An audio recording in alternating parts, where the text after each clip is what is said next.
Hello, everybody. Welcome here today. I am delighted to have with me Goran. How are you, sir? You okay? I'm great. How are you, Simon? Excellent, excellent. Really, really good.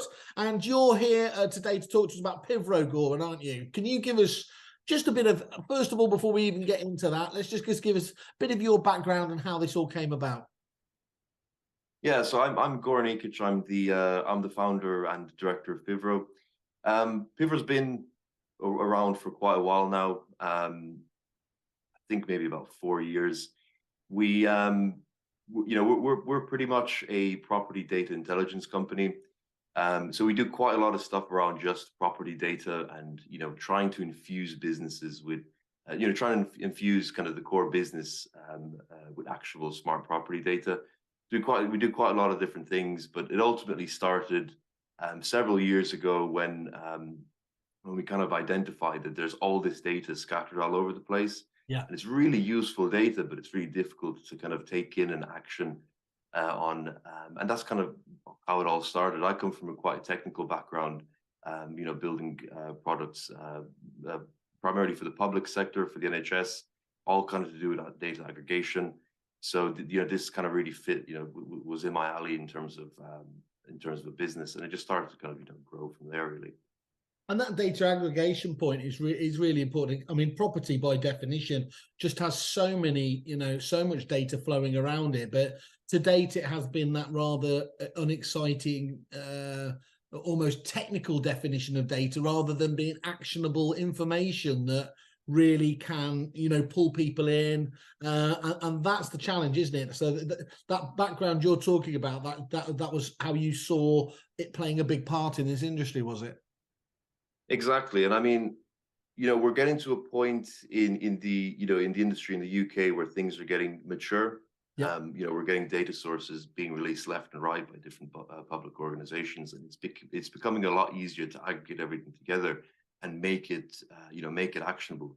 But it's still the case that all this data is scattered, and for the everyday individual, it's really difficult to make it useful. Yeah, yeah. But you say that the trend, the theme going forwards is that it is getting better. Is that right? As it gets more, which we're going to start to see, because obviously we always get a little bit. I don't know whether it's not exactly bullying, is it? But it seems to be that other industries are ahead of us in terms of the curve of that data adoption and usage. We're moving towards that though, from what you're saying. I think so. I think that there's a clear trend that public organizations are definitely trying to open source a lot of their data sets. It's making it a lot easier. It's definitely a lot easier right now to to aggregate property data together than it was several years ago. Okay. But we are definitely well behind compared to countries like the US and Australia, for example. Is that right? That trend is clear. I mean, I do know a little bit about those ones. And is there a particular reason why those are ahead of us in terms of that curve? Is it just that those data sources have always been there, or why are those countries have got the edge on us? Good question. I don't really know the answer to that directly. You know, I definitely just would specialize in the UK in terms of how how data operates over here. But I think when you look at the US specifically, I think they've just always been ahead when it comes to data. Yeah. Australia, I think they operate very similarly to the US, but The shades. yeah, we're how it is in the UK. We're pretty much always behind when it comes to this kind of stuff. Well, hopefully that gives us time to adopt it in the proper way. So that's what we're here to talk to you about today. So talk us through. I mean, obviously we're talking about it at a top level there. What will it do for an agent then? So what the classic question: what problems is it solving for the everyday agent out there in the high street thinking about? I need to get more. I need to get more exposure. I need to get more leads. I need to have a better understanding of my marketplace. What does Pivro do for them? So Pivro Pivro does quite a lot of different stuff, and I need to just I need to kind of narrow it down to a very kind of fine set of problems. So there's just kind of a quick intro, I guess, into how our products are broken down, and I'll explain how you can actually utilize these products. So we've got two public products. We've got a product called Explore. Yeah. And Explore is essentially it's a cutting edge suite of tooling for helping you with things like sourcing and researching properties. Yeah. So what we've done with Explorer is we've taken all this data that we've aggregated. So I think we've got over 200 points of data, and we've put it on maps. We've put it in interfaces that allow you to really filter down and obtain a fine set of properties that you can then do something with. So taking that Explorer product and being able to filter down the perfect kind of set of properties that you feel like you can do something with allows us to then kind of move into our next product, which is Pivro marketing. So you've got all this kind of fine data that these prospects, essentially these quality prospects that you're able to obtain from Explore. You then go to our Pivro marketing product, which is essentially our direct to vendor solution. Yep. So it allows you to take those prospects, convert them into leads, and ultimately win new instructions. Yeah. And I think that's what we're here to really kind of talk to you about today is just kind of Pivro marketing and how that specifically can. You took us through a demonstration, didn't I? And I think what I was blown away was bringing the two together, that core, that essence of the data, but then the ability, that's all that wonderful drag and drop stuff that you do. So let's just go into that, if you don't mind, in more detail on the marketing side of things. Talk us through how the everyday client, how your clients use it best, I suppose. Sure. I'm going to introduce DTV really quickly, just in case there is anyone on here who isn't familiar with what direct to vendor is. So I mean, for anyone who doesn't know, direct to vendor marketing, it's basically a method of sending things like letters and postcards directly to homeowners, just in order to advertise your services, essentially. And a common way that agents do this through Pivro is by perhaps sending a postcard that might say something along the lines of, get your free valuation, or perhaps trying to identify properties that have been on the market for a considerable amount of time, and then trying to convince the homeowner to switch agents. Yeah. So those are the kind of things that you can do with Pivro, and it's all about identifying properties that fit a certain criteria, for example, on the market for too long, and then trying to reach the homeowner to convince them to switch over to you. There's that fun fact that I think you're definitely aware of, Simon, that the majority of properties will sell with the second agent and not the first.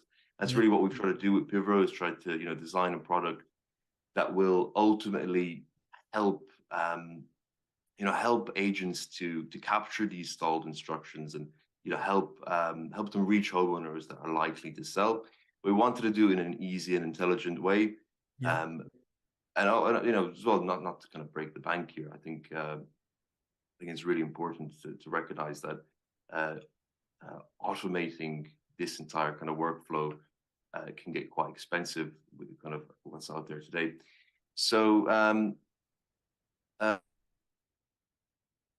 you have Pivro Explorer, and Pivro Explorer provides you with an interface to interact with the market. So you can search off the market properties, you can search on the market properties. You've got over 30 different filters that you can use. So you identify a quality set of prospects.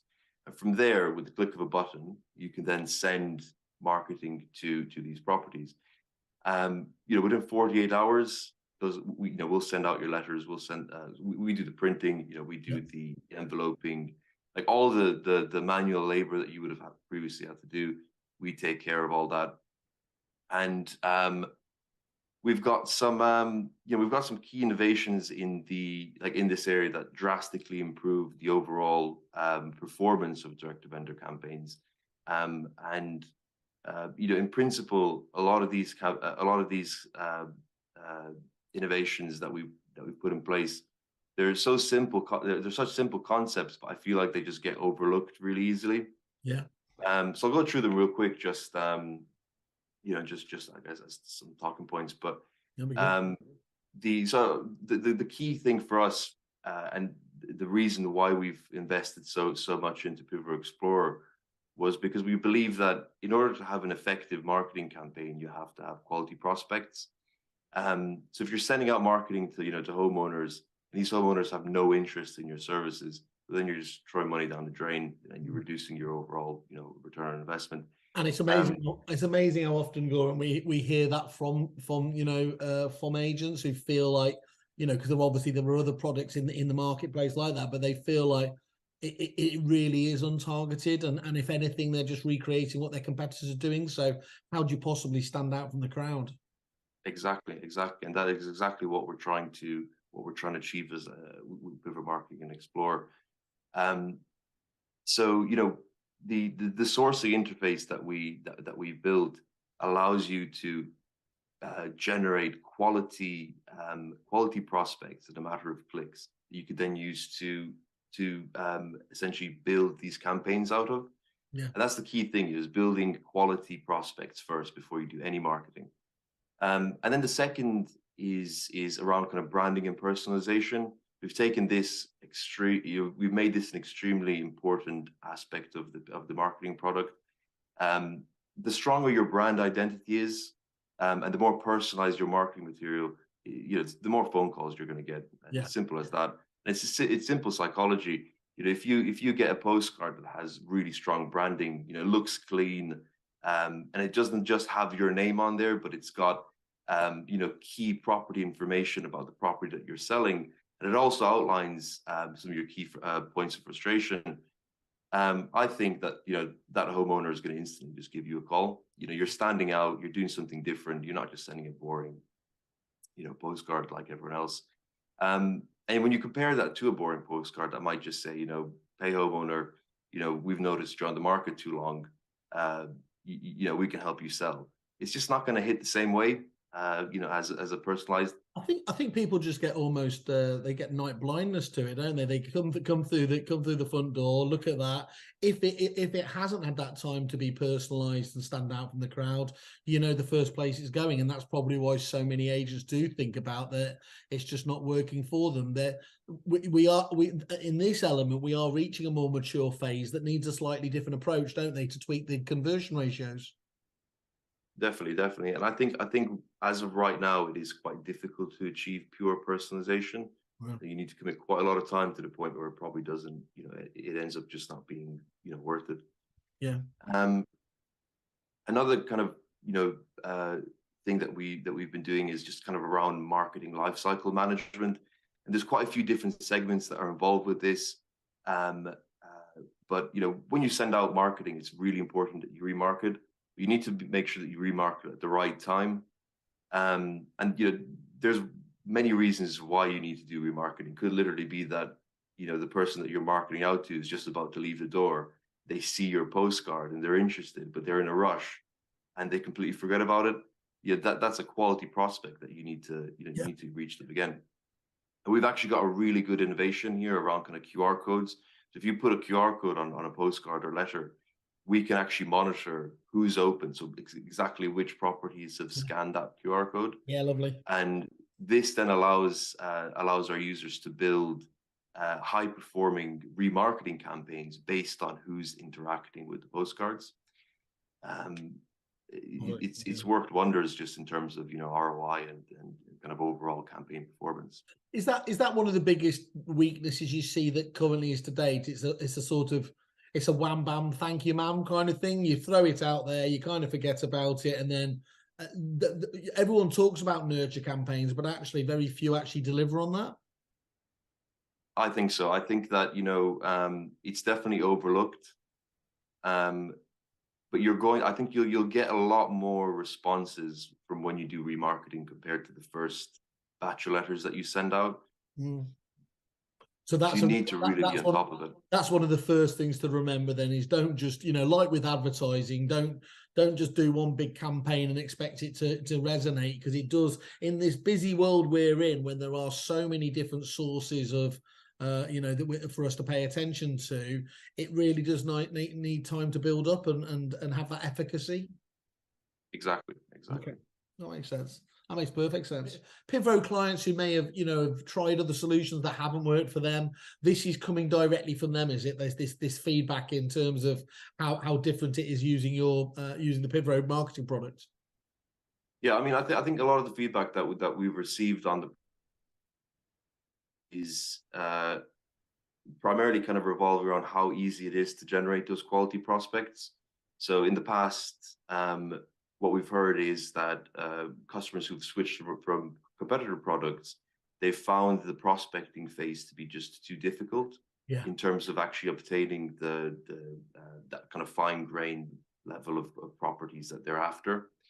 And then kind of around just how the mail pieces are generated. A lot of our customers have to, sorry, a lot of competitors' customers, they have to use tools like Figma and Canva to, you know, generate marketing materials. You almost need a professional there always to, you know, to create this marketing. And it's one more tool to use again, isn't it? It's another one into that tech stack that just gets bigger and bigger, more bloated. Exactly. Whilst, I mean, we've got a drag and drop editor for, you know, for generating all these marketing campaigns. Looks great. I think I always judge myself as to whether I could use it, and it looked, when you gave us that overview, that was the first thing that came across. You know, that you're going to be able to do this stuff better and do this stuff better internally as well. Exactly. Yeah. I mean, that's exactly what we're after, is just to try and make a product that's easy to use. You know, you shouldn't need a professional, you know, that you're paying a ridiculous amount to create these marketing mail pieces for you. I mean, it's funny you Canva there, though, because it does, what you're ostensibly doing, though, is giving that same kind of the control that Canva did give back to people. You've done that within your own product, that ideology, haven't you, of liberating people without having to have HTML skills and all these niche marketing skill sets. Exactly. I mean, it's as simple as just dragging in different components that you want to see on your mail pieces, and they're dynamic components. So, you know, if you wanted to send 1,000 letters out, and in each letter have an EPC charge, you could literally just drag in the EPC component, and every unique letter that gets sent out will have that EPC chart for that property. It's really easy to do. Right. And we are, as we said, there are other products out there now. That where do you still see yourselves? Is that the angle there? Is that ability to do it all in there, or are there other aspects of the Pivro product that are also enabling you to stand out from the crowd? Yeah, I mean, there's quite a few differences in terms of how we operate as a platform. I think what you kind of mentioned there about, you know, there being too many tools, we recognize that from quite an early point in building the business, and that's impacted, you know, how we've structured our pricing, how we've structured the tooling that we build. We would like everything to be in one place. There's quite a few stuff that we're working on the background that I can't really talk about right now, but we are on a journey to essentially just unify all these different tools in one place, under this extremely powerful, you know, real-time property data set. Yeah. And do you have to, I mean, it is self-contained, obviously, there. Do you have integrations with other people? Are you looking at other integrations? Where you're at in terms of your journey, in terms of, you know, other suppliers within the industry? So we're as of right now, we are looking into integrating with several CRMs. There have been some discussions that have been kicked off. But we're always open. So if we get a customer who needs a specific integration, you know, we've got a dev team there ready to, you know, to take that up for consideration. Yeah. So we're happy to always have that kind of conversation. We like to work very closely with our customers, taking their feedback, taking their requests. Most of the stuff that gets suggested by our clients actually ends up on our development backlog anyway. So yeah, we like to keep that close relationship. That's really, really good. And I mean, it's seems such a sensible and obvious thing, but it's amazing how few companies do literally engage with their client base, and that translates into then the dev queue and enhancements going into it. What support do you give them, Goran, in terms of? I suppose there's two elements there, isn't it? Every agent these days, we're probably becoming as demanding as the great British public. We want things that work out of the box, and of course, you know, lots of work goes into making things appear as if they can work out of the box. How quick can people get up and running with the Pivro solution? And what does that look like from their side? They go through, they obviously do demonstrations with you. They say they want to go ahead. How does that onboarding look?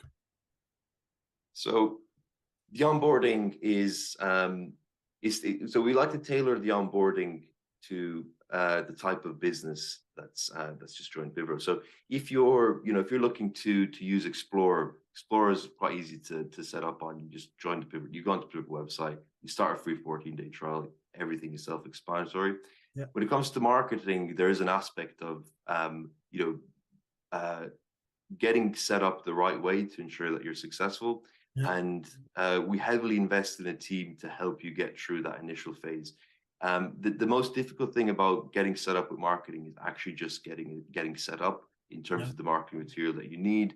Getting those marketing assets and things like that into the system. Exactly, the marketing assets, your search criteria, that kind of stuff. Yeah. So so what we typically will do is we'll start with a half an hour onboarding session where we just kind of get to know the business a little bit better, their goals and that kind of stuff.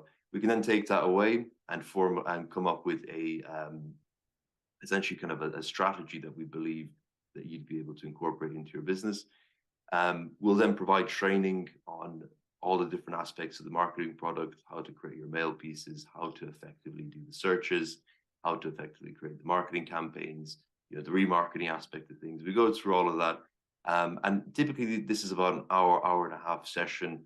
We manage to get through everything. And the majority of the time, that's the last session that we have with the customer, as they're just able to kind of get set up and continue using the product themselves. It is meant to, we have been trying to build an easy to use product. So if it's not easy to use, I think we failed, but I think so far it's going quite well. But we do have channels open pretty much all day. So if there's any training that needs to happen after that, that can always be arranged. Excellent, good stuff. And what does a client of yours, what can they expect in terms of updates, account management? How does that look? So every account, every organization that joins Pivro, you have a dedicated account manager. So you've got a person that you could reach any time of the day, and they'll be there to support you through your journey. Any questions that you've got, that kind of stuff. Yeah. Okay, good. And I suppose to give an idea, what do the commercials look like? How is the pricing done? Is it done on offices? Is it obviously that if there's stuff physically being sent out, there'll be a postage fee. I'm assuming you've got good rates on that. But how does the model in terms of subscription or whatever else look like for the typical Pivro client? Yeah, good question.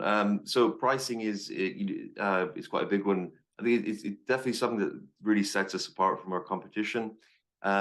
You'll find that with other products that do direct-to-vendor marketing, they'll typically charge you based on the postal sector that you operate in. So with Pivro Marketing, it's a single price per month per branch. Yeah. And you get access to essentially the entire UK. So you're in no way limited to the amount of areas that you can operate in, and you're ultimately not being penalized for wanting to be ambitious by expanding your borders. You can expand outside of what typically you would have somebody just looking at your core area, and to go outside of that would normally be prohibitively expensive. But if you are looking at that expansion phase, from what it sounds like, this is a product that will really support you in terms of doing that. Exactly. Yes, you're not limited in any way, really, and our pricing as well, I think, is just perfect for smaller organizations as well that are looking to do, to casually send out marketing. I mean, that smaller agency point was something I wanted to ask you on, because you've got that efficiency, within the product itself. You don't need to have that dedicated marketeer or anything else there. Are you able to quantify at all the time saving that is involved in this stuff, or does it just depend on the amount? I suppose it depends on the amount of marketing that you're going to do. Is there all you do know is that there is going to be either a time saving from having somebody internally with the skills do it themselves, or the cost element from outsourcing it to a marketeer or having a dedicated person do it? I mean, there's a lot of different aspects that are involved in this. So, if we're looking at prospecting, so just obtaining that high quality prospect list, if you're doing that yourself, you're going to Zoopla and Rightmove and trying to find the full address and, trying to connect all these different data points to really filter everything down. The amount of time that you need to spend doing that is just ridiculous. Whilst with Pivro, it's literally a click of a button. The other aspect is kind of around personalization. So I mean, if you were going to handwrite letters to thousands of properties, I mean, you're talking about days of just spending time handwriting or typing them out. You know, with Pivro again, it's literally just a click of a button. Sending them out. So, you know, if you're going to print it out, put it in an envelope, hand deliver it, or bring it to the post office. Again, quite a lot of time that needs to be spent actually doing that, and all these different steps as well. They require quite a lot of money to go, you know, to actually power these different stages. Just to kind of give you an idea in terms of financial savings. So to send out a letter or postcard from Pivro costs you less than the cost of a second-class stamp. Yeah, so that's great. So I mean, so you're getting it printed, enveloped, delivered, and then you get all this layer. You know, you get all these different layers of analytics around what you're doing. You know, for the cost of you know, less than the second-class stamp. Yeah, it's I think it's just amazing value. It's really difficult to beat. Yeah, and that's because the volumes you do and the relationships you struck up with them directly that they just wouldn't be able to get themselves, isn't it? Definitely, exactly. Good stuff. And talk me through. So obviously, in terms of, I think it really stood out for me that element you were just talking about there. I think you described it as a fun fact. Probably not that fun for the vendors that, you know, the properties do sell with the majorly with the second agents and everything else there. But this gives you that ability to tap into that valuable marketplace, doesn't it? There, and actually, although it does take a bit of time getting up from the start, it then becomes quite a powerful lead engine, and over time, actually, you know, makes it, what I imagine for you guys as well, makes it a really sticky service, doesn't it? Oh yeah, definitely. I think you know, we refer to these properties as, you know, stalled instructions. You know, if you're on the market too long and you're not selling, it's obvious that you know, the seller is going to get frustrated, and there's an opportunity to capture that instruction. I think a lot of like, if I was to guess why this happens, my best guess would be, you know, over promises from the agents. I see that happening all the time. You know, we can sell it for a higher price, but then, you know, a month later they reduce the price, or it ends up staying on the market just way too long for an unrealistic price. And that always frustrates the good agents, doesn't it? Because they almost get away with it. But, you know, that stat in itself actually shows they don't ultimately, and it's been a liability if you don't sell it, and you're unlikely to have got any upfront paid vendor advertising. You know, there's a question as to why they're actually doing it, but clearly it's been endemic to date anyway, hasn't it? Definitely, yeah. So you've got, one of the things I asked you for was a kind of stat that kind of jumped out, and you were making the point that I think you said here, clearly homeowners are more likely to choose agents who use hyper-personalized direct-to-vendor marketing over traditional marketing, as studies show that up to 91% of consumers prefer brands that provide those personalized offers and recommendations.